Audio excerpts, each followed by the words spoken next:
जी हाँ, नमस्कार मित्रों। आज है 16 फरवरी बुधवार, यानी यूपीएससी प्रीलिम्स को अभी 3 महीने और 19 दिन बाकी हैं। कल कुछ टाइमर में इधर लेवल में गड़बड़ हो गई थी। Thanks for pointing out in the comments, वो मैंने ठीक किया। तो मुद्दा है कि करंट अफेयर्स में जाने लायक चीज़ें क्या थी। कल की तरह आज भी भगवान अपने पे मेहरबान है, यानी कि प्रीलिम्स पॉइंट ऑफ व्यू से करंट अफेयर्स में कुछ खास था नहीं। हाँ, लेकिन मेंस और उसमें भी यूपीएससी मेंस एथिक्स पेपर 4 के लिए कुछ सोचने समझने लायक चीज़ें थी। एक एक करके देखते हैं। पहला एक मुद्दा चल रहा है कि online codes and behaviour and decorum in the court room. अब उसे समझने के लिए कि ये वीडियो हम देखेंगे।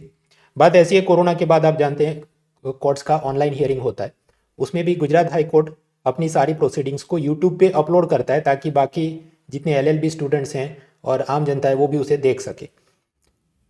तो ये जो प्रोसीडिंग्स चल रही है, ये हाईकोर्ट के चीफ जस्टिस साहब बैठे हैं, ये सरकारी वकील है इधर, और ये एक पुलिस इंस्पेक्टर है जिनको कुछ गवाही देनी थी, हाजिरी देनी थी। अब शुरू में वो पानी पी रहे थे, चलिए वो तो समझ में आता है कि प्यास लगी हो, लेकिन बाद में वो जो करते हैं और जो होता है वो हम वीडियो से इसे देखते हैं, फिर हम समझते हैं कि इसमें एथिकल डायमेंशन और क्या क्या चीज़ें हैं। So I will start it from here. In Adivasi residential schools, bro. They, despite those. One second, Mr. Devnani.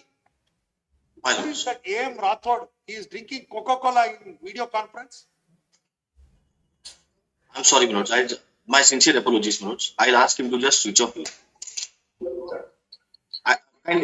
My sincere apologies, sir. My sincere apologies. No, the can shows it is Coca-Cola. We don't know the contents of it. No, my sincere apologies. I'll just ask him to switch off. My apologies. Please. I'm sorry. There is one matter. Is he an IPS officer? But this is he is here before your lordship. There is a matter at purport number 1 where 3 of them were to serve to be office. Is this the way in which an officer, if he was in court, would he have come with a Coca-Cola can? My apologies, Manoj. I'm so sorry. No, Devnani, we are not telling you. I understand, sir. But then,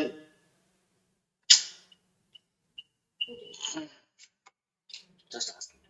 In fact, one advocate was eating samosa. We said we have no objection for eating his samosa, but only ground is he cannot eat in front of us because others are also tempted to eat samosa. Please. Either he should give it to everybody or he should not eat. Now ask your A.M. Rathod to distribute 100 cans of Coca-Cola to everybody. खैर, तो ये पूरी proceeding में हमने क्या देखा कि ये जो इंस्पेक्टर साहब हैं कुछ पी रहे थे, चाय कोका कोला, या चीफ जस्टिस ने डांट लगाई तो सरकारी वकील ने माफ़ी मांगी और फिर कहा गया कि या तो सबको देना चाहिए या नहीं पीना चाहिए या नहीं खाना चाहिए, और इसलिए 100 ऐसे कोका कोला के बोतल बार एसोसिएशन में वकील को पिलाओ। तो इसमें हमको क्या एथिकल डायमेंशन समझने हैं, one by one we will see that. पहला, आप सोचेंगे कि ये तो सस्ते में काम ख़त्म हो गया, मतलब कि अगर एक पेप्सी बॉटल 18 रुपीज़ में आती है और ऐसी 100 बोतल देनी है तो 1800 रुपये में, तो ये तो बहुत कम सज़ा है। कोर्ट का तो सम्मान करना चाहिए और इस बिहेवियर की तो ज़्यादा कड़क सज़ा होनी चाहिए। भाई ऐसा नहीं है। ये कहा जाता है सरकारी मामलों में कि process it self is often a punishment. जो प्रक्रिया है वो खुद में ही एक सज़ा है। आप समझेंगे अच्छा ऐसी जो 100 बोतल खरीद लेंगे 1800 रुपये में, काम ख़त्म नहीं होता है। वो जाके वो इंस्पेक्टर ने बार एसोसिएशन में देना होगा, उसका जो बार सेक्रेटरी होगी उससे सिग्नेचर लेनी होगी कि मैंने ये आपको डिलीवरी दी है, फिर वो कॉपी उसकी एक नकल हाई कोर्ट को भेजनी होगी, खुद एक नकल अपने एसपी डीसीपी सीनियर ऑफिसर को भेजनी होगी। और ये जो पूरा खेल हुआ कि आपने कोर्ट में जाके सही बर्ताव नहीं किया, तो वो इंस्पेक्टर के सर्विस रिकॉर्ड या एनुअल कॉन्फिडेंशियल रिपोर्ट एसीआर में रिफ्लेक्ट होगा, वो लिखा जाए शायद। तो फिर जब उसका प्रमोशन होने वाला हो डीवाईएसपी वगैरह में, तो उसको परेशान हो कि आपके सामने जो दूसरे प्रतिस्पर्धी हैं बैचमेट्स, उनकी सीआर अच्छी है, आपकी ख़राब है, आपको बाद में देंगे प्रमोशन एंड सो फॉर्थ। तो खैर, अब इसमें मामला ये है कि अगर आप इस इंस्पेक्टर के ऊपर जो एसपी डीसीपी आईपीएस ऑफिसर होते, then how will you prevent the recurrence of such events. तो पहला काम क्या करना होगा एसपी डीसीपी ने कि he should send an apology to high court. ये जो मेरे सबॉर्डिनेट ऑफिशियल थे उन्होंने ये ठीक बर्ताव नहीं किया, तो मैं माफ़ी मांगता हूँ। अभी जो बाबू सोना टाइप कैंडिडेट होते हैं वो ये सोचते हैं नहीं मैं क्यों माफ़ी मांगू, वो तो जूनियर स्टाफ ने किया, वो जैसे घर में नहीं मैंने नहीं तोड़ा, वो तो मेरे भाई बहन ने तोड़ दिया खिलौना। इधर आप ये वीडियो में आगे देखा होगा कि जो सरकारी वकील थे वो तो ठीक बैठे थे, लेकिन वो भी कई कई बार कोर्ट की माफ़ी मांग रहे थे। क्यों? क्योंकि सरकारी वकील और ये जो जितने भी सरकारी गवाह आए तो उन्होंने कोर्ट में कैसे बिहेव करना है वो सरकारी वकील ने उसको पहले से बताना चाहिए, उसकी ठीक बर्ताव होनी चाहिए, अदरवाइज ही में also be held responsible. So similarly जो ऊपर ऑफिसर है वो क्यों नहीं डिसिप्लिन में रखता अपने स्टाफ को, तो उसकी भी कुछ तो जिम्मेदारी है। So even if high court did not demand the apology, आपने सामने से वो जो भी SP DCP you should send an apology. दूसरा फिर आप क्या करेंगे? Training and awareness of the staff की। अब दूसरी बार ही ऑनलाइन कोर्स चल रहा हो तो आपने कैसे बर्ताव करना चाहिए, पीछे सब बैकग्राउंड एकदम क्लीन होना चाहिए, कोई आसपास घूमना फिरना नहीं चाहिए, ये कुछ खाना पीना और ये सब नहीं होना चाहिए। दूसरा, ये जो इंस्पेक्टर थे आप उसको रिप्रीमांड करेंगे, उसको शाब्दिक रूप से डांटेंगे, उसको पनिश भी कर सकते हैं, लेकिन पनिशमेंट तो हाई कोर्ट ने दे दिया तो अब और ज़्यादा सीन बनता नहीं। लेकिन आपने ये भी याद रखना है कि punishment should be proportionate to the crime. कुछ ये कि मैं तो उसको सस्पेंड कर दूंगा, अब ऐसा भी कोई मामला नहीं कि सस्पेंड करना पड़े, क्योंकि आप किसी को सस्पेंड करते हैं तो आपके नीचे स्टाफ कम हो जाएगा। तो कोरोना में वैसे भी मैन पावर की कमी है, एक इंस्पेक्टर कम हो जाए तो क्राइम से कैसे लड़ेंगे, रात को ये नाइट कर्फ्यू वगैरह कैसे करवाएंगे। देन वन मोर प्रॉब्लम, आप अगर ये सोचे कि नहीं ये तो सस्पेंड कर देना चाहिए, तो सस्पेंडेड ऑफिसर फिर कोर्ट में जाए कि मुझे ज़रूरत से ज़्यादा सज़ा मिली है, तो उसमें कोर्ट का वापस टाइम बर्बाद हो उसकी हियरिंग सुनने में, और जिसे एसपी डीसीपी ने उसको सस्पेंड किया हो तो उसका भी टाइम खराब हो, वापस से उसने सब फाइल में जवाब लिखने पड़े कि मैंने ऐसा क्यों किया था वगैरह। तो काम करना चाहिए, लेकिन अपना खुद से भी इतना ज़्यादा काम बढ़ा नहीं देना चाहिए कि बाकी इंपॉर्टेंट मसले रह जाए। So punishment should be proportionate to the offence. अब इसी के साथ जुड़ा एक, ये तो कुछ एथिकल डायमेंशन थे, case studies for interview and mains. Mains paper 2 में एक और मुद्दा है ई गवर्नेंस, और ई गवर्नेंस का हम एक सब टॉपिक निकाले ई कोर्ट्स या ऑनलाइन कोर्ट्स। तो उसके क्या फ़ायदे, नुकसान, चुनौती क्या है? फ़ायदे क्या है? सबसे पहले ओरिजिन क्या है कि ऑनलाइन तरीके से ये हियरिंग हो, ये वाला मामला चर्चा में इसलिए आता है क्योंकि कोरोना के बाद जो लॉकडाउन हुआ था तो कोर्ट का कार्य वही सब ऑनलाइन हो रही है। Now what are the benefits? पहला बेनिफिट ये है कि ऑनलाइन कोर्ट होंगे तो सिविल मैटर में जल्दी जल्दी केस खत्म हो सकते हैं। सिविल मैटर मतलब दीवानी मामले। इकोनॉमिक सर्वे ने पाया था कि उसमें हर बार मतलब हियरिंग होगी तो कोई ना कोई वकील ये कहेगा नहीं मुझे इधर जाना है उधर जाना है, या मेरा ट्रैवल में नहीं आ पाया, अब तो सब ऑनलाइन हो जाए तो जल्दी से प्रोसीडिंग चलती रहे। फिर दूसरा क्या फ़ायदा है? उत्तर प्रदेश में कई बार ऐसे केस आते हैं कि जो विटनेस होता है या अक्यूज पर्सन उसको कोर्ट में ही गोली मार के हत्या कर देते हैं, लेकिन अगर ऑनलाइन हियरिंग हो रही है तो वो वाला डेंजर नहीं रहेगा, तो पुलिस बंदोबस्त की टेंशन कम हो जाए। रियल कोर्ट में कई बार बड़ी भीड़ देखकर जो गवाह है वो डर जाता है या उसको शर्मिंदगी महसूस होती है, पर्टिकुलरली रेप विक्टिम वगैरह को, तो वो अपनी बयान सही से नहीं दे पाए। लेकिन यहाँ पर तो सब ऑनलाइन हो रहा है तो आप एक रूम में आराम से बैठ के अपनी गवाही दे सकते हैं। So that is also beneficial. फिर पूरा दिन आपको काम धंधा रोजगार छोड़ के कोर्ट में बैठना नहीं पड़े। कई बार आप कोर्ट में, रियल कोर्ट में हियरिंग हो और आपकी बोला हो कि आज आपकी तारीख है, लेकिन वो 1, 2, 5 घंटे आगे पीछे भी शायद हो जाए, लेकिन यहाँ पर आपको बैठे नहीं रहना होगा। मतलब आप अपनी दुकान पे, ऑफिस पे आप पढ़ाई कर रहे हैं, वो आप काम जारी रख सकते हैं और जब वापस अलर्ट आए यू कैन अपीयर ऑनलाइन। तो ये सब फायदे हैं उसके, because in the home you can do some work, या कंप्यूटर में जब तक कुछ दूसरा काम चले।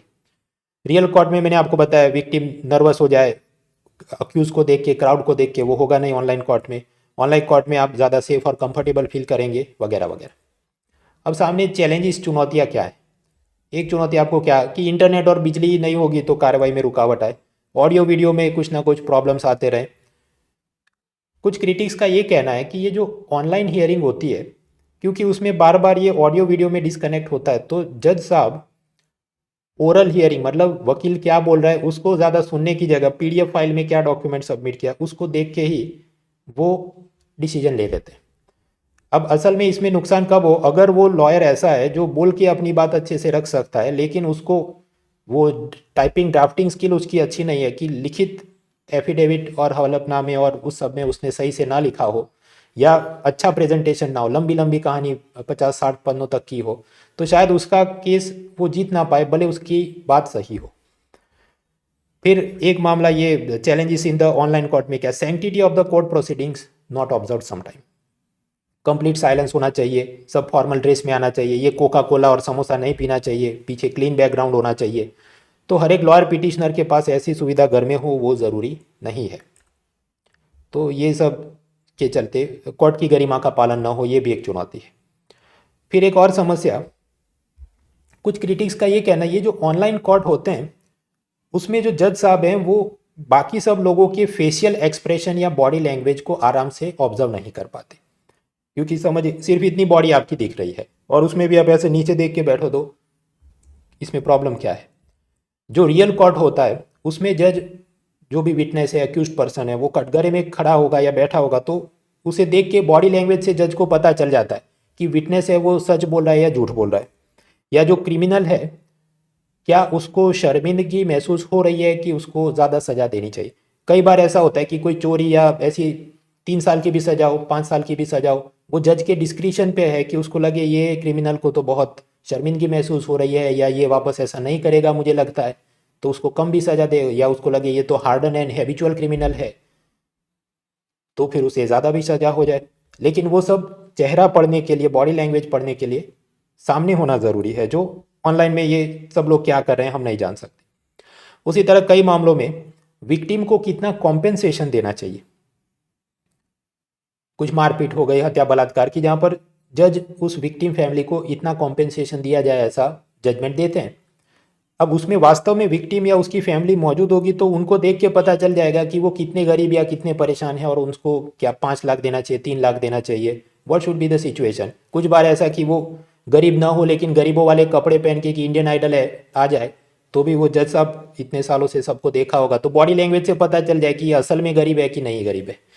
So all that things can not be done properly in online hearing, ये उसकी समस्याएं भी होती। फिर मित्रों रियल कोर्ट में जब भी मामले चलते हैं तो सीनियर लॉयर्स अपनी दलील देते हैं, यंग लॉयर्स एलएलबी वगैरह वो जाके उसको ऑब्जर्व करते हैं, they will watch listen and learn. Court की हियरिंग खत्म होने के बाद वो सीनियर लॉयर से मिलेंगे, कुछ बातचीत चर्चा करेंगे, तो उससे उन यंग लॉयर्स की इनफॉर्मल ट्रेनिंग होती है, नेटवर्किंग बनता है। लेकिन ऑनलाइन कोर्ट में तो आपका नंबर आया, आपने सब अपना बात रखी और आप ऑफलाइन चले जाएंगे, तो बाकी जो यंग पर्सन्स जो ऑब्जर्व कर रहे हैं वो कभी आपको इंटरेक्ट नहीं कर पाएंगे, तो सीखने का मौका नहीं मिलता। और क्या चैलेंजेस हैं, साइबर सिक्योरिटी का डर। कुछ अमेरिका में ऐसे केस आए कि एक कोर्ट ने किसी व्यक्ति को $10,000 का कुछ जुर्माना लगाया था, लेकिन उसने हैकर्स की मदद से उस कोर्ट ऑर्डर को ही एडिट करवा दिया सर्वर में कि एक $10,000 नहीं सिर्फ $1,000 जुर्माना लगे। तो ऐसा modifying of the evidence, modifying of the judgement, ऐसे डर लगते हैं हमें। सीनियर लॉयर्स एंड जजेस कुछ बार ऐसा कि उनको कंप्यूटर कैसे इस्तेमाल करना है उसकी तालीम देनी पड़े, हालांकि अब तो ये 2 साल से चल रहा है तो सब लोगों को आ ही गया होगा।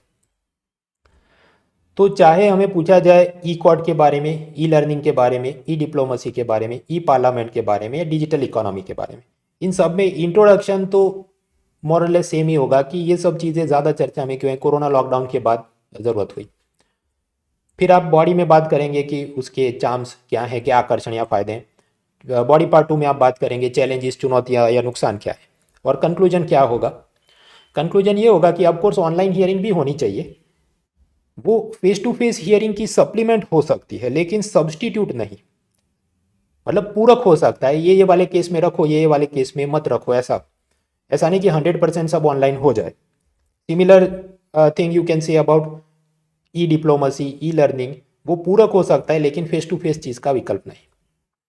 तो ऐसा है कुछ कि सिविल मैटर्स हो, खासकर बड़ी कंपनियों के, ये वोडाफोन केन कंपनी, उनके जो मामले चले हाईकोर्ट सुप्रीम कोर्ट में, तो सोचिए उनके पास कितने महंगे वाले वकील होंगे जिनके पास एक computer, office environment, clean background, proper decorum सब होगा। तो ऐसे दीवानी बड़े बड़े मामलों में ऑनलाइन हियरिंग की जाए वो बराबर है, लेकिन जो सामान्य क्रिमिनल केस है उसमें शायद कि ऑफलाइन फेस टू फेस वाली चीज़ ज़्यादा सही रहे, और फिर कि ग्रेजुअल मैनर में धीरे धीरे उन सब केस में ऑनलाइन किया जाए वगैरह। And ultimately the online courts can supplement but not substitute the hearing. इसमें लोग गलती क्या करेंगे, ऐसा कुछ पूछा जाए मेंस में, इंटरव्यू में, तो फायदे नुकसान जो गिनवाने हैं, तो शुरुआत में जो मैंने आपको फायदे बताए they are the core points. फिर आपके पास वर्ड लिमिट बचती है, टाइम लिमिट बचती है, तो आप कुछ और बात कर सकते हैं। हाँ, ऑनलाइन कोर्ट हियरिंग होगी तो प्रिंटेड पेपर सबमिशन नहीं देने होंगे, तो पेपर बच जाएंगे, एनवायरनमेंट को फ़ायदा होगा, पेड़ नहीं काटने होंगे, बराबर है। फिर और सोचने बैठो तो फेस टू फेस वाली जो कोर्ट होती है उसमें कई बार जज साहब उस क्रिमिनल को जेल या फांसी सुना दे तो वो क्रिमिनल जूता फेंक देता है, तो ऑनलाइन कोर्ट में वो नहीं कर पाएगा। लेकिन आप सोचिए, क्या ये ऐसा बड़ा मुद्दा है या ऐसी ये व्यापक समस्या है कि आपको लिखने की ज़रूरत महसूस हो रही है मेंस में या इंटरव्यू में बोलने की ज़रूरत कि वो जज पे जूता नहीं फेंक पाएगा इसलिए ऑनलाइन कोर्ट इज़ बेटर। वो पता चल जाता है कि आपका दिमाग कितनी मैच्योरिटी रखता है। वो जो ये पीके फिल्म में सीन था, वो पुलिस इंस्पेक्टर इसको देख के बता देता है कि कौन पीके और कौन पीके नहीं, देख के पता चल जाता है। Similarly this UPSC evaluators, interview panelist, वो आपका लॉजिकल ऑर्डर क्या है, आप कौन से मुद्दों पर जोर दे रहे हैं, वो देख के उनको पता चल जाता है। खैर ये एथिक्स, इसके अलावा और भी बहुत सारी केस स्टडियाँ एक एक करके देखते हैं। अपना इस हफ्ते का प्लान क्या है? आज थी 16th और ये यूट्यूब वीडियो मैंने बनाया। कल गुरुवार है, गुरुवार को मैं वीडियो नहीं बनाता। ऐसा नहीं कि ज्योतिष ने मना किया है, वो इसलिए क्योंकि मुझे बाकी सब काम करने के लिए भी फ्री टाइम मिलना चाहिए। हाँ, लेकिन रात को कल हम मिल रहे हैं Win22 economy updates, digital economy, central bank, digital currency, वो सब कंप्लीट कर दिया था पिछले मंगलवार। इस वाले हम गुरुवार को मिल रहे हैं कल रात। तो आगे आरबीआई की ये मनी सप्लाई, मनी मल्टीप्लायर पर क्या असर रही, मॉनेटरी पॉलिसी के नए डेवलपमेंट्स, फिर bad loans and cross border insolvency and बहुत सारी चीज़ें जो नई अपडेट्स आए, नए बजट, इकोनॉमिक सर्वे और आरबीआई में, उसे हम देखेंगे। फिर 18 और 19 शुक्रवार और शनिवार वो मुझे कुछ सरकारी संस्थानों में लेक्चर के सिलसिले में बाहर जाना है, सो आई एम ट्रैवलिंग, तो मैं वीडियो बना नहीं पाऊँगा। फिर 20 तारीख यानी रविवार को या फिर सोमवार को मैं कोशिश करूँगा कि ये 17, 18, 19 में जो करंट अफेयर्स हुए वो क्या था, वो सब एक एक करके देखें। कोई चिंता करने की ज़रूरत नहीं, इतने करंट अफेयर्स होते भी नहीं है कि उसे रोज़ लेके बैठा रहना पड़े। और इसके अलावा नेक्स्ट टू नेक्स्ट थर्सडे मतलब 24 तारीख को मेरी इकोनॉमी के नए प्रीलिम्स एंड मेंस के लिए कॉम्प्रिहेंसिव कोर्स लॉन्च हो रहा है। If you are interested you can join that as well. Discount code है mrunal.org। खैर ये एक बात हुई, अभी बाकी के मसले हम देखते हैं कि एथिक्स के स्टडीज़ में और क्या क्या कहता। एक तो ये कोर्ट रूम डेकोरम हमने सब देख लिया, कोका कोला वाला मामला। दूसरी चीज़ चल रही है प्रिजन रिफॉर्म्स एंड एक्सप्लॉयटेशन। ये कुछ ऐसा है, आप जानते हैं जेल में अपराधियों से ये सब बिस्किट, बेकरी, कुर्सियाँ, टेक्सटाइल, गारमेंट्स, बहुत सारा सामान बनवाया जाता है। सोचो कितना पैसा कमाते होंगे। एक रिपोर्ट के हिसाब से 2019 में ये कपड़ा, बर्तन, लकड़ी, कुर्सी सब बनाकर 850 करोड़ रुपीस का सेल्स हुआ था इंडिया की सभी जेल का कंबाइंड 2019 में। 850 करोड़ रुपीस। अगर हम कितना सेल्स होता है ऐसी टॉप लिस्ट बनाए भारत की कंपनियों में, तो टॉप 500 कंपनियों में जेल अगर एक कंपनी होती, भारत की जेल अगर कंपनी होती, तो देश की 500 बड़ी कंपनियों में उसका नाम होता। लेकिन वो तो नहीं है ऐसा। खैर इसमें ह्यूमन राइट एक्टिविस्ट, मानव अधिकारवादियों को नाराजगी है। उनको ऐसा कहना है कि भारतीय जेलों में ये जो काम करवाया जा रहा है वो काम नहीं है, वो गुलामी है, इट इज़ स्लेवरी। क्योंकि हर एक कैदी को हर दिन काम करता है तो कितना पैसा मिले, करीब 85 to 110 रुपीज़ मिलते हैं कैदी को हर दिन ऐसा सब काम करने के। अगर वो बाहर मजदूरी करता तो दिन के उसको करीब 300 रुपये मिलते, तो मतलब कि उसका करीब 1/3 मिल रहा है उसे। तो मतलब ये उसका एक्सप्लॉयटेशन है। और कैदी अगर सालों साल तक मजदूरी करे तो भी वो घर जेल से बाहर निकलेगा तो उसके पास इतना कोई बैंक बैलेंस तो होगा नहीं कि वो अपनी ज़िंदगी वापस शुरू कर सके, तो वो वापस क्राइम ही करेगा और वो वापस जेल में ही आएगा। So it is not helping. तो प्रश्न ये है कि अगर आप ये इंस्पेक्टर जनरल ऑफ पुलिस हैं, IGP of the prison department, और ये मानव अधिकारवादी आपको ऐसी सब पिटीशन भेजते हैं, इनका सब मिनिमम वेजेस इंक्रीज करिए वगैरह, तो आप उसे कैसे एड्रेस करेंगे? हाँ, तो सोचो कैसे एड्रेस करेंगे। पहली बात, ये कैदी को कितना पैसा देना चाहिए पर डे, वो तो डिसीजन आपने लेना नहीं है, वो होम डिपार्टमेंट को, गृह मंत्रालय को या फाइनेंस डिपार्टमेंट को लेटर फॉरवर्ड कर दो कि ऐसा कुछ आया है। IGP ने खुद डिसीजन लेने नहीं होते ये सब। दूसरा कि अगर मान लीजिए अच्छा आप फाइनेंस सेक्रेटरी आए तो क्या करेंगे? हाँ, तो आप फाइनेंस मिनिस्टर को लिख देंगे, खुद से डिसीजन लेने की हर जगह ज़रूरत नहीं है। सेकंड, ये जो NGO बोल रहा है कि नहीं प्रिजनर का एक्सप्लॉयटेशन हो रहा है, तो आपने उस नैरेटिव को काउंटर करने के लिए आप बताएंगे कि प्रिजनर का रिहेबिलिटेशन कैसे किया जाता है, और आपको सक्सेसफुल केस स्टडी की, ये वाला कैदी देखो अभी सामान्य जीवन बिता रहा है जेल से रिहा होने के बाद। तीसरा आर्ग्यूमेंट कि हमने देखा 850 करोड़ रुपीज़ कमाए ये सब बेचकर, तो क्या वो सब जेल के ऑफिसर अय्याशी कर रहे हैं? उससे नहीं। स्टाफ को सैलरी देनी है, इलेक्ट्रिसिटी, कैदियों को खाना खिलाना है, हर एक चीज़ का पैसा लगता है। तो 850 करोड़, शायद उससे तो ज़्यादा ही खर्चा होता होगा इतने सारे कैदियों को संभालने का। एंड लास्टली ये जो प्रिजनर है वो उसका मिनिमम वेज राइट कैसे हो सकता है? वो उधर जेल का कैदी है, उसने अपराध किया तो जेल में आया, वो कोई मतलब नॉर्मल वर्कर्स के जो अर्बन और रूरल एरिया में अधिकार होते हैं वो कैदी के अधिकार नहीं हो सकते, इसलिए उनको कितना मिला है तो इसको नहीं मिल सकता। तो ये एक बात हुई। फिर एक और देखते हैं आईपीएस डायलेमास की स्टडीज। ये बात ऐसी है, सूरत में जॉइंट कमिश्नर ऑफ पुलिस, संयुक्त कमिश्नर, तो ये जेसीपी ने कुछ स्टेटमेंट दिया, प्रेस कॉन्फ्रेंस थी कि 2022 में अब तक सूरत में 8 मर्डर हो चुके हैं और उसमें से 6 मर्डर ऐसे थे जो पर प्रांतियों ने, मतलब माइग्रेंट वर्कर्स ने किए, जो प्रवासी गुजरात के बाहर से आए, उन्होंने 8 में से 6 मर्डर किए। इस पर कांग्रेस के नेता असलम साइकिल वाला, उनको नाराज़गी है कि ये कमिश्नर ने ऐसा क्यों बोला कि पर प्रांतीय थे। मतलब इससे तो सूरज के समाज में जो उनके लोकल वर्कर्स हैं, मूल निवासी, और ये प्रवासी मजदूर है, उसमें वैमनस्य बढ़ेगा कि ये तो बाहर वाले आके मर्डर करते हैं। और जबकि कि सूरत की इकोनॉमी में, हीरे जवाहरात के कारखानों में ये सब प्रवासी मजदूरों का बहुत योगदान है, तो उनका सम्मान होना चाहिए। आप ऐसे आंकड़े क्यों बोल रहे हैं कि 8 murders were committed by the migrant workers? तो ये सब मतलब उन्होंने वो सब लेटर और माफ़ी मांगी वगैरह सब चलता होगा। हाँ, तो प्रश्न है कि पुलिस कमिश्नर के रूप में आप इस कंप्लेंट को कैसे संबोधित करेंगे? हाँ, तो आप सोचिए, पहली बात कि आपने जो भी स्टेटमेंट दिया, सपोज एज कमिश्नर आपने स्टेटमेंट दिया, तो आपने फैक्चुअली तो गलत नहीं बोला, या ना तो आपने कोई अनपार्लियामेंट्री लैंग्वेज यूज़ की, ना कोई अनकॉन्स्टिट्यूशनल लैंग्वेज यूज़ की। तो फिर पुरानी बातों पर कि मैं माफ़ी मांगता और मुझे खेद है, सामान्य रूप से पुलिस ने ऐसा सब नहीं करना चाहिए। वो इसलिए कि एक बार आप एक्नॉलेज करेंगे तो बाकी सब लोग छोटी छोटी बातों पे प्रेयर पिटिशन शुरू कर देंगे कि इसकी माफ़ी मांगो, उसकी माफ़ी मांगो। तो फिर पूरा दिन वो सब वोकिज्म की माफिया मांगते रहेंगे, आपकी फिर नौकरी भी करेंगे। तो वो पुलिस वाला कड़क रवैया अपनाना चाहिए कि जब तक ज़रूरत नहीं पड़े तो माफ़ी नहीं मांगनी चाहिए। डर खत्म तो इज्जत खत्म, पहली बात। दूसरा, हालांकि ये बात भी सही है कि जब आप कोई डेटा रिपोर्ट करते हैं और उसको अगर ऐसा कोई टोन या कलर दिया जाए, इतने अपराध माइग्रेंट वर्कर्स ने किए थे, इतने अपराध ये वाली कास्ट, कम्युनिटी या रिलीजन वाले ने किए थे, तो हो सकता है बाकी सब लोगों के बीच वैमनस्य बढ़े।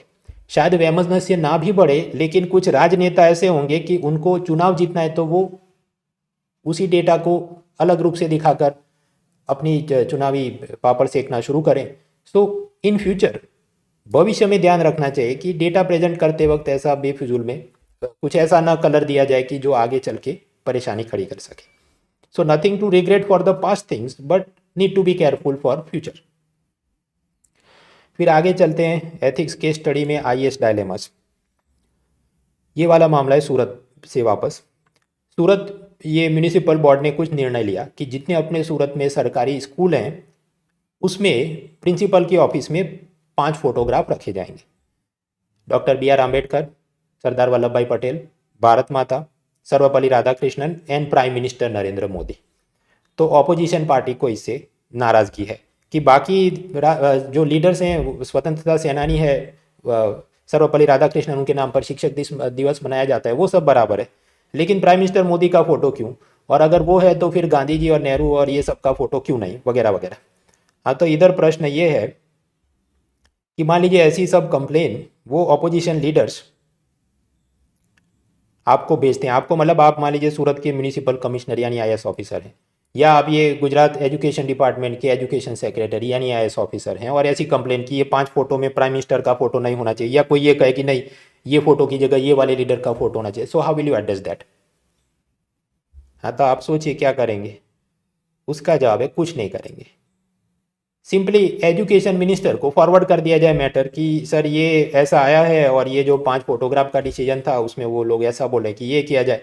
अल्टीमेटली जो मिनिस्टर है, जो पॉलिटिकल अपॉइंटी है, उसे ज़्यादा पता है कि जनता को क्या सुनना या देखना पसंद है, या वो जहाँ से वोट लेकर आए उसको क्या चाहिए। So let him decide. उसको ऑल्टरनेटिव दिए जा सकते हैं कि इनकी जगह ये वाले लीडर्स के फोटो हो, ऐसी कुछ एक्सप्लोरेशन हो रही है और इनका ये योगदान था गुजरात और भारत के इतिहास में वगैरह। मान लीजिए ये सब लोग धमाल शुरू करे, राइटिंग शुरू करे, तो क्या करना है आईएएस ने? खुद कुछ नहीं करना, उसने पुलिस की मदद लेनी है कि ये सब प्रोटेस्ट हो रहा है, आप रोकिए, लॉ एंड ऑर्डर सिचुएशन है। फिर भी अगर किसी की परेशानी चलती रहे तो वो वाले पेरेंट्स जा सकते हैं कोर्ट में कि हमको ये नहीं वो फोटो चाहिए। मतलब समझना ये है कि आईएएस का मतलब ये नहीं कि हर एक डिसीजन खुद लेना है और खुद सारा बोझ अपने सर पे लेके चलना है। If you do like that तो आप जो नॉर्मल अपने रूटीन काम है वो कर ही नहीं पाएंगे, क्योंकि पूरा दिन सोशल मीडिया के ज़माने में कुछ ना कुछ प्रेयर पिटिशन तो चलती रहे। So that also is an officer like quality. हर चीज़ का सॉल्यूशन लाना खुद से ज़रूरी नहीं है, दूसरों लोगों को भी डिसीजन लेने दो।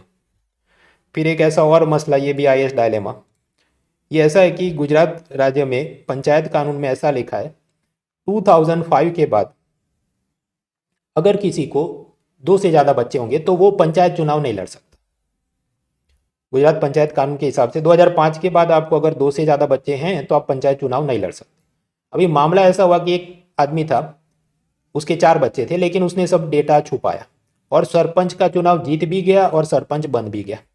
सरपंच बनने के 2 महीने बाद सब ऑपोजिशन वालों ने डेटा निकाला होगा, तो उसके बच्चों का जो भी बर्थ सर्टिफिकेट होगा वो लेकर आए, उनके बच्चों का जो स्कूल में एडमिशन हुआ होगा, living school LC, leaving certificate वगैरह वो भी लेकर आए। तो पता चला कि इसको तो 2007 में चौथा बच्चा पैदा हुआ था, यानी कि ये तो गलत था। तो फिर कंप्लेन गई और उस हिसाब से उसको हटाया गया 2 महीने बाद, इलेक्शन जीतने सरपंच बनने के 2 महीने बाद। तो प्रश्न ये है कि अगर आप स्टेट इलेक्शन कमिश्नर, राज्य चुनाव आयुक्त, जो कि आईएएस ऑफिसर होता है, then how will you prevent such problems in the future? आप भविष्य में इस प्रकार की धांधलियों को कैसे रोकेंगे? हाँ, तो मामला ऐसा है कि ये सरपंच बन जाते हैं जबकि असल में उसके 2 से ज़्यादा बच्चे हो तो वो एलिजिबल ही नहीं है। तो स्टेट इलेक्शन कमिश्नर के रूप में आप इस चीज़ को कैसे रोकेंगे? अभी कुछ जो होंगे वो ये कहेंगे मैं खुद जाके सब गांव में चेक करूंगा किसके कितने बच्चे हैं, तब वो करेंगे तो बाकी सब इलेक्शन का काम कब होगा? आईएएस का काम खुद से काम करना नहीं है, उसने दूसरों से काम करवाना है। He is suppose to take extract work from others, he is suppose to delegate the works to others. और उसमें भी मैनुअल वेरिफिकेशन में तो कई जगह पर डिस्क्रिशन, विवेक पर या ब्राइब देकर कुछ लोग फिर भी छुपा दे। तो क्या करना चाहिए? Digitisation of the paper records. जितने बच्चे हैं उन सबके birth certificate, Aadhaar card number, school के लिविंग सर्टिफिकेट, वो सब का आपस में कनेक्शन किया जाए, ऐसा इकोनॉमिक सर्वे ने भी सजेस्ट किया। और तेलंगाना में एक समग्र वेदिका इनिशिएटिव चलता है, उसमें ये सब किया जा रहा है कि आपका school record, birth record, employment record, आपने कौन सा व्हीकल खरीदा, आपके पास कितनी ज़मीन है, सबको आधार कार्ड के साथ लिंक करके वो एक मास्टर डेटाबेस बनाते हैं। तो अपने आप पता चल जाए किसके कितने बच्चे हैं, किसके नाम पर कितनी ज़मीन है वगैरह। तो फिर ये जो इलेक्शन कैंपेन कैंडिडेसी फॉर्म में, चुनाव नामांकन पत्र में कुछ भी आप छुपाए, अपनी संपत्ति को छुपाए, अपने बच्चों को छुपाए, वो पकड़ा जाए। तो some reform like that can be done. तो even for mains paper 2 e governance model application में ये सब हम सोच सकते हैं। फिर इलेक्शन की बात की है तो एक और मुद्दा, मेंस पेपर 2 में election and there is another point comparing constitution. अब उसमें समझना है डीप फेक्स। डीप फेक का मतलब क्या है देखते हैं।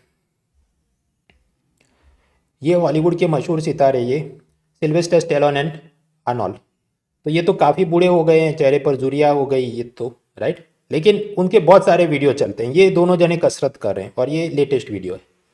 तो ये इतने जवान कैसे हो गए? असल में ये लोग हैं ही नहीं, these are some other people. और उसके चेहरे पर इनका चेहरा पुराना वाला जोड़ दिया गया और वीडियो उसको देखा जाए तो हमको ये लगे कि यही आदमी है। पहले होता था फोटोशॉप से मॉर्फिंग किया जाए, लेकिन अब आर्टिफिशियल इंटेलिजेंस, मशीन लर्निंग, उस सब की मदद से इतने एडवांस लेवल के ऐसे सब मॉडिफाइड वीडियो बनाए जाते हैं जिसको कहा जाता है डीप फेक।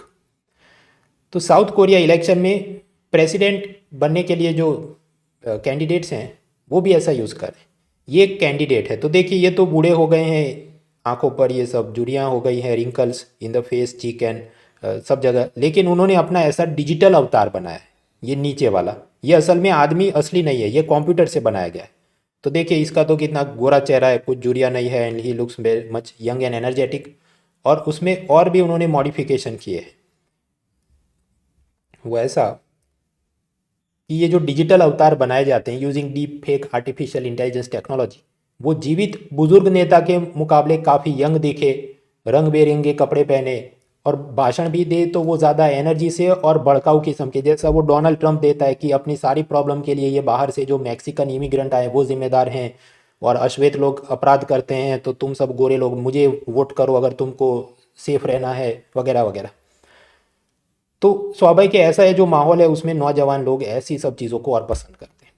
और साउथ कोरिया में ऐसा करने की छूट भी है। The election laws allow for such type of digital avatars and artificial intelligence वाले हॉलोग्राम्स। शर्त इतनी है कि वो जो हॉलोग्राम है उसने कुछ वायलेंस को प्रमोट नहीं करना चाहिए वगैरह वगैरह। प्रश्न, क्या हमने इंडिया में ऐसा सब इम्प्लीमेंट करना चाहिए? तो क्या आपको लगता है? जवाब है नहीं करना चाहिए। पहला कारण, जो बड़े राजनीतिक पक्ष है जिनके पास ढेर सारा पैसा है तो वो ऐसा सब डिजिटल टेक्नोलॉजी एक्वायर कर लेंगे, और छोटे छोटे पार्टीज हैं उनके पास इतना पैसा या ऐसा नेटवर्क नहीं है कि वो ऐसा डिजिटल अवतार बना सके। दूसरा प्रॉब्लम ये है, ये जो आर्टिफिशियल इंटेलिजेंस यानी कृत्रिम बुद्धिमत्ता वो काम कैसे करती है? वो बहुत सारा डेटा इकट्ठा करती है, उसका सब एनालिसिस करती है और उसमें से वो पैटर्न्स ढूंढती है। तो समझिए जनता का बहुत बड़ा डेटा तो ले आ सकते हैं फेसबुक से चुरा के, वो तो खुद बेच देता है सबको, और फिर उसकी मदद से आर्टिफिशियल इंटेलिजेंस को नई नई चीज़ें सिखाई जाए। इसमें प्रॉब्लम यह आता है कि वो तो आर्टिफिशियल इंटेलिजेंस और उससे बने डिजिटल अवतार को पता चल जाएगा कि ये जो नौजवान है उनको तो वीडियो गेम्स और फिल्मी गाने ही पसंद है, तो वो इलेक्शन में वो सब चीज़ों का ज़्यादा जिक्र करे। जो भी एग्जाम्पल दे रहा है वो उसके आगे पीछे पबजी में ऐसा था, अरिजीत सिंह ने ऐसा गाया था, तो मैं देश में ऐसा करूँगा, और गरीबी असमानता और वो सब तो भूल ही जाए। लेकिन जो नौजवान है, खासकर जो 2 साल से कॉलेज ही नहीं गए कोरोना में और पूरा दिन पबजी खेल के उनका दिमागी भ्रष्ट हो गया, डिजिटल जॉम्बी बन चुके हैं, तो उनको तो ऐसा आदमी रॉक स्टार लगे और उसी को वो चुनाव जिता दे। यानी these are all challenges to the polity and governance and democracy. खैर मेंस के अंदर पूछा जाए 250 वर्ड्स में ये चर्चा हम कर नहीं सकते क्योंकि और भी बहुत सारे अलग मसले चलेंगे। लेकिन आपको निबंध में कुछ पूछा जाए बड़ी सी चीज़, डेमोक्रेसी और सोशल मीडिया एंड प्रॉब्लम्स, तो ये भी अब अपने पास एक नया फॉर्क है कि इसमें एक आध पैराग्राफ हम जोड़ सकते हैं। और भी प्रॉब्लम क्या है, ऐसा डिजिटल अवतार मान लीजिए वो कोई भड़काऊ भाषण दे दे हिंदू मुस्लिम के खिलाफ या कुछ, और उसके चलते वो इलेक्शन जीत भी जाए और कोर्ट में तो केस चले, वो तो 2-5 साल बाद उसका नंबर आए, और तब तक तो वो जो नेता है वो जीत भी गया होगा, और वो तो बहाना बना दे, नहीं मुझे तो पता नहीं था, वो तो कंप्यूटर कोड में कुछ एरर होगा, वो प्रोग्रामर को सजा दीजिए, मुझे लेना देना नहीं है। So then all such legal and constitutional clarity also required. तो ये सब प्रॉब्लम एरिया से। फिर पॉलिटी और उसमें राइट्स इशू में कुछ एक्सप्लेन सीरीज थी, वो बड़ी चौड़ी चीज़ का मतलब ऐसा है, there are 3 concentric circles. Concentric circle मतलब एक छोटा ये गोलाकार, उसके ऊपर बड़ा सा और उसके ऊपर और बड़ा सा। तो कुछ राम मनोहर लोहिया जजमेंट में सुप्रीम कोर्ट ने ऐसा कहा था कि ये सर्कल्स कुछ ऐसे बनते, सबसे ऊपर होता है लॉ एंड ऑर्डर, कानून व्यवस्था। तो मान लीजिए मैंने आपको कोई चेक दिया 1 लाख रुपए का और मेरे बैंक अकाउंट में बैलेंस नहीं था और चेक बाउंस हो गया, तो ऐसा चेक डिफ्रॉड जो हुआ वो क्या है? एक प्रकार से वो violation of the law, negotiable instrument act का कानून भंग हुआ, तो it is a law and order matter. लेकिन हम ये नहीं कह सकते it will endanger the public order. सार्वजनिक समाज की जो व्यवस्था है उसको क्या बिगाड़ देगा? भाई 2 लोगों का आपस में कुछ फाइनेंशियल प्रॉब्लम चल रहा है, उससे कोई दंगा होने वाला है या नहीं? तो जब दंगा पैदा करे ऐसी कोई चीज़ हो तो हम कहें कि now this can cause public order problem, जैसे वो ये हिजाब वाला मसला या कुछ और। उससे भी और सीरियस मैटर होता है तो सिक्योरिटी ऑफ द स्टेट। मान लीजिए सामान्य दंगे हो रहे हैं तो उससे राज्य की जो सुरक्षा है उस पर कोई खास असर नहीं होता, तो पुलिस भेजो, टीयर गैस छोड़ो, थोड़े डंडे चलाओ और खेल खत्म। लेकिन मान लीजिए कोई टेररिज्म फैला रहा है या ये सब नक्सलवाद की तरह आर्म्ड रिबेलियन कर रहा है, तो फिर हम कहें वो सिक्योरिटी ऑफ द स्टेट को जोखिम में डाल रहा है, राष्ट्र की सुरक्षा को खतरा। तो उस हिसाब से अलग अलग मैटर में अलग अलग स्ट्रिक्टनेस एंड अलग अलग टाइप की सब चीज़ें होनी चाहिए। उस हिसाब से कौन सी चीज़ में फंडामेंटल राइट्स को नज़रअंदाज किया जाए और उसको पकड़ना ज़रूरी है, और तो दैट विल डिफर। फिर एथिक्स में मामला है करप्शन। अब वो लंबी चौड़ी कहानी ऐसी थी, ये लालू यादव बिहार के सीएम थे मिड 90s में, और फिर उन्होंने चारा घोटाला किया, उसके 4-5 अलग अलग केस चल रहे थे, तो ऐसा चौथा या 5वां केस उसमें भी वो अब कन्विक्ट हो गए। तो इसमें हमको क्या समझना है, वो मिड आई थिंक 1997 से लेके 2022 करीब करीब 26 साल के कानूनी सब मसले चलते रहे, फिर अब उनको दोषी पाया गया। और उसमें भी आप पाएंगे लालू यादव ज़्यादातर जेल में तो रहे नहीं, या तो जमानत पे हैं, नहीं तो सरकार मतलब अस्पताल में मेरा इलाज चल रहा है। तो इसके चलते जो नौजवान लेता है, नौजवान नेताओं को क्या लगेगा? डर लगेगा कि मैं भ्रष्टाचार नहीं करूँ? नहीं, कि भ्रष्टाचार करोगे और तुरंत जेल में जाओगे, कभी बाहर की हवा नहीं खा पाओगे, it doesn't affect like that. तो मतलब जस्टिस हुआ है ऐसा दिखना भी चाहिए, सिर्फ होना ज़रूरी नहीं, वो हुआ है ऐसा दिखना भी चाहिए। फिर एथिक्स और उसमें लीडरशिप एंड कॉर्पोरेट गवर्नेंस। सामान्य रूप से जो भी बड़ी बड़ी संस्थाएं होती हैं उसमें सर्वोच्च पद पे एक नहीं 2 लोगों को रखा जाता है। फॉर एग्जाम्पल एक देश को चलाना है तो क्या होगा, मान लीजिए इंग्लैंड की बात करें तो राजा या रानी होगी और प्रधानमंत्री जो असल में काम करेगा, या भारत की बात करें तो राष्ट्रपति हैं और प्रधानमंत्री। तो एक ही आदमी को नहीं रख सकते, सैलरी बच जाए, क्यों अलग से राष्ट्रपति को और प्रधानमंत्री को 2-2 सैलरी देनी है? ऐसा नहीं होना चाहिए। क्यों? अगर 2 लोग होंगे तो एक की तानाशाही नहीं चलेगी, एक अगर कुछ गलत भी करना चाहे तो दूसरा उसको काउंटर बैलेंस कर दे। तो उसी तर्ज पे कंपनियों में भी ऐसा होता है। कंपनी में नीचे क्या होगा, शेयर होल्डर्स, उसके ऊपर होंगे board of director. Board of director में एक होगा चेयरमैन कि जो उसके बड़े बड़े पॉलिसी डिसीजन ले, हमारी कंपनी का क्या विजन मिशन एंड ऑब्जेक्टिव है। और दूसरा एक होगा मैनेजिंग डायरेक्टर, या उसको कहा जाए सीईओ, चीफ एग्जीक्यूटिव ऑफिसर। तो वो रोज का काम डे टू डे ऑपरेशन कौन देखता है? Managing director. अब यहाँ फोटो में देखिए, चेयरमैन कौन है? मुकेश अंबानी। और मैनेजिंग डायरेक्टर कौन है? वो भी मुकेश अंबानी। तो यहाँ तो ऐसा हो गया कि प्राइम मिनिस्टर और प्रेसिडेंट दोनों एक ही आदमी है। तो फिर उसकी अकाउंटेबिलिटी कम हो जाए और वो अपनी विम्स एंड फैंसीज, अपनी तरंग के हिसाब से तानाशाही चलाते रहे, वो अच्छी बात नहीं होगी। इसलिए देयर शुड बी बाइफर्केशन या splitting of the CMD post. जो अभी चेयरमैन कम एमडी होता है उसमें 2 हिस्से हो जाए कि एक आदमी अलग चेयरमैन और दूसरा आदमी अलग जो एमडी या सीईओ बने। ऐसा वो करना था। सेबी ने एक उदय कोटक कमेटी बनाई थी फॉर इम्प्रूविंग कॉर्पोरेट गवर्नेंस, उसने ये सब बोला था और करीब 1 अप्रैल 2022 से ये इम्प्लीमेंट भी होना था कि जो भारत की टॉप 500 कंपनी है उसमें कंपलसरी ऐसा करना होगा। इसका मतलब कि मुकेश अंबानी को ये इससे असर होती, फिर ये गौतम अदानी को असर होती, उसी तरह Jindal steel, Godrej consumer, Bajaj Finserv में भी उनके मालिकों को असर होती। लेकिन उन्होंने इतना सारा दबाव बना दिया था तो सेबी ने अब बोला कि इसको कंपलसरी नहीं रखेंगे, इसको वॉलेंटरी, स्वैच्छिक कर दिया। मतलब आपसे हो तो करना, वरना नहीं हो तो मत करना। हाँ, तो मतलब कि वो सब क्या रोल ऑफ प्रेशर ग्रुप, शायद सरकार पर प्रेशर बनाया हो, या इलेक्शन फंडिंग में पैसा नहीं देंगे, या वांदे हो जाएंगे आपके वगैरह। तो इट इज़ देयर। तो what are the challenges to India's corporate governance? तो हमारे पास ये मुद्दा है कि splitting of the CMD post is not done. एक और भी चैलेंज क्या है, भारत में सेबी के पास जितना स्टाफ है उसके सामने अमेरिका में सेबी जैसी संस्था है उसके पास 15 टाइम्स ज़्यादा, 15 गुना ज़्यादा स्टाफ है। इसलिए वो ज़्यादा नज़र रख सकते हैं और जो भी 2 नंबर के काम होते हैं तुरंत उसको पकड़ लेते हैं। जैसा कि हमने 1-2 दिन पहले देखा था कैसे वो नेशनल स्टॉक एक्सचेंज में एक महिला थी, हर एक काम एक अज्ञात योगी से पूछ पूछ कर करती थी। तो वो सब वहाँ पर कम होता होगा अमेरिका में। फिर कॉलोनाइजेशन और उसके साथ कुछ एथिक्स के मामले।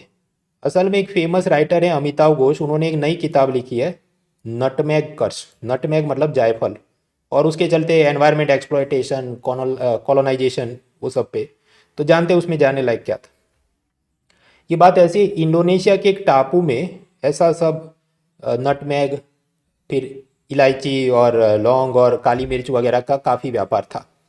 तो वहाँ पर डच, स्पेनिश और पोर्टुगीज़, उसके जितने भी ये सब ईस्ट इंडिया कंपनी टाइप की डच ईस्ट इंडिया कंपनी होगी, वो सब अपना मोनोपोली, एकाधिकार चलाने के लिए लोकल लोगों पर दबाव बना रहे कि तुमने सामने वालों को नहीं बेचना है, सिर्फ डच बोलेगा पोर्टुगीज़ को मत बेचो, सिर्फ मुझे बेचो वरना मैं तुम सबको मार डालूंगा। और ऐसा करके काफ़ी सारे लोगों का उन्होंने नरसंहार किया। और फिर उन्होंने वो जितने जंगल थे इंडोनेशिया में उसको काट के प्लांटेशन बनाना शुरू किया, जहाँ पर मोनोकल्चर को प्रमोट किया कि ये वाले आइलैंड पर सिर्फ और सिर्फ ब्लैक पेपर, काली मिर्च उगाई जाएगी। तो उससे आप जानते हैं मोनोकल्चर होगा, एनवायरनमेंट में आपने पढ़ा होगा, तो बायोडाइवर्सिटी को वो नुकसान करता है। तो कितने सारे प्रजाति पशु पक्षियों की वो लुप्त हो गई होगी। और फिर भी ये सब फिरंगी है, पुराने पापों की तो प्रायश्चित करते नहीं, they are not regretting their past action. और हमें मतलब भारत को और चीन को अभी सिखाते हैं कि आप लोग कोल माइनिंग करते हैं और उससे पॉल्यूशन फैलता है, सब चिकनी चुपड़ी बातें करते हैं। तो उन्होंने खुद क्या किया था उसका उन्होंने जवाब देना चाहिए। फिर एथिक्स और उसमें compassion for the weaker section, या ग्रीड, या colonial exploitation and denial of history, इतिहास को मानने से इनकार कर देना, ये सब क्या है? वो ये लंबी चौड़ी उसी किताब से भी ये एक और केस स्टडी जैसा है।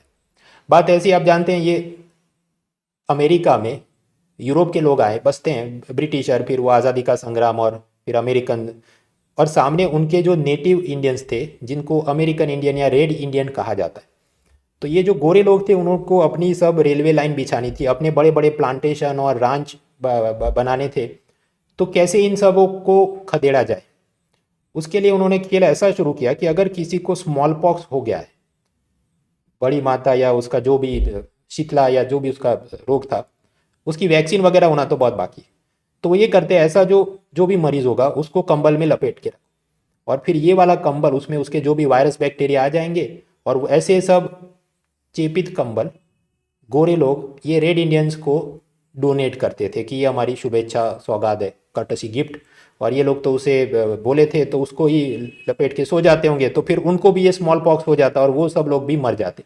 तो अगर कोई बड़ा सा गांव हो उसमें मान लीजिए 40-50% पॉपुलेशन या तो मर जाए या बीमार है, फिर ये गोरे लोग वहां पर जाके अटैक करते थे और गांव को तबाह कर देते थे और अपना प्लांटेशन बना देते थे। और उसमें भी ये रडयार्ड किपलिंग, वो कुछ पोएट थे, उन्होंने कुछ पोएम्स भी लिखी थी, वाइट मैन्स बर्डन। वो ऐसे जस्टिफाई करते थे कि ये तो गोरे लोगों की, गोरे पुरुष की जिम्मेदारी है कि उसने ये सब बारबेरिक ट्राइब्स को सिविलाइज करना है, इसलिए हमने कॉलोनाइजेशन करना ज़रूरी है, उपनिवेशवाद ज़रूरी है वगैरह। लेकिन वो सब लोग ये जो भी इन्होंने इनह्यूमन एंड बारबेरिक एक्ट्स किए उसको हिस्ट्री में एक्सेप्ट नहीं करते कि ऐसा तो हुआ ही नहीं था। वैसा बोलते हैं ऐसा कभी हुआ ही नहीं था। लेकिन फिर कुछ हिस्टोरियन ने, ये ब्रिटिश अमेरिकन आर्मी कमांडर्स जो अलग अलग किले बनाए थे, फोर्ट्स उसमें रहते होंगे, उसके डायरी जर्नल्स का सब एनालिसिस किया, तो पाया कि असल में उन्होंने ऐसा सब किया था, ऐसा अपनी डायरी में जिक्र है। तो मतलब डिनाइल ऑफ द हिस्ट्री। और यही लोग फिर हमको सुनाते हैं कि तुम अपनी हिस्ट्री को स्वीकार नहीं करते, and that this and that. फिर कॉलोनाइजेशन में एक और मुद्दा, एटीट्यूड टूवर्ड्स वीमेन। कुछ दिन पहले याद करो कि ये जो क्वीन एलिजाबेथ सेकंड का एक बेटा है, प्रिंस एंड्रू, हाँ प्रिंस एंड्रू, तो प्रिंस एंड्रू पर आरोप है कि उसने अंडर एज लड़की का बलात्कार किया था। फिर हमने आगे पढ़ा था कि कैसे वो महारानी ने बोल दिया कि अब से मेरा, मतलब ये अपने को खुद से डिफेंड करे कोर्ट में, इसको प्रिंस न माना जाए और इसके सारे खिताब, मिलिट्री वाले खिताब हम वापस लेते हैं। प्रिंस ने खुद वापस किए, लेकिन उस पर दबाव था तो उसको वापस करने पड़े। अब ये पूरे केस का क्या आउटकम आया, जिस पर ये प्रिंस एंड्रू पर जो आरोप था कि अंडर एज लड़की पर रेप किया था, उसमें आउटकम ये आया कि दोनों पार्टी ने समाधान कर लिया है कि जहाँ प्रिंस एंड्रू ढेर सारा पैसा उस लड़की को देंगे, और साथ ही साथ प्रिंस एंड्रू ने ये कहा है कि महिला अधिकारों के लिए कोई चैरिटेबल ऑर्गेनाइजेशन, सेवाभावी संस्था चलती होगी तो उसको भी मैं चंदे में मोटी रकम दूंगा ताकि वो सब सेक्सुअल विक्टिम्स को मदद कर सके। हाँ, तो इसमें गौर करने की चीज़ें क्या है, ये मीटू वाली मुहिम नहीं होती तो क्या वो डोनेशन में पैसा देने वाला था, पहला प्रश्न। दूसरा, वो डोनेशन में पैसा देने की बात कर रहा है तो किधर से आया? उसके बाप दादाओं ने जो भारत देश को लूटा था उसी के इनहेरिटेंस यानी विरासत में इसको मिला होगा। खुद की कोई इसकी एप्पल कंपनी या माइक्रोसॉफ्ट कंपनी तो है नहीं, तो वही पैसा बटोर के वो बता रहे हैं नहीं मैंने डोनेट किया। तो मतलब यहाँ पर जो अपराधी है उसका पश्चाताप सच में हो रहा हो कुछ प्रतीत नहीं होता।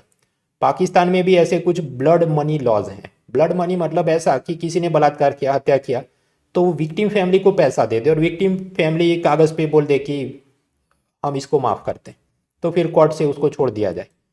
तो अमेरिका और यूरोप के लोग जो खुद को बहुत ज़्यादा डेमोक्रेटिक एंड डेवलप मानते हैं, एंड हम तो ह्यूमन राइट की बहुत ये करते हैं, तो उसमें और ये पाकिस्तान में क्या फ़र्क है? पाकिस्तान में भी पैसा दे के रेपिस्ट एंड मर्डरर छूट जाते हैं और इधर भी।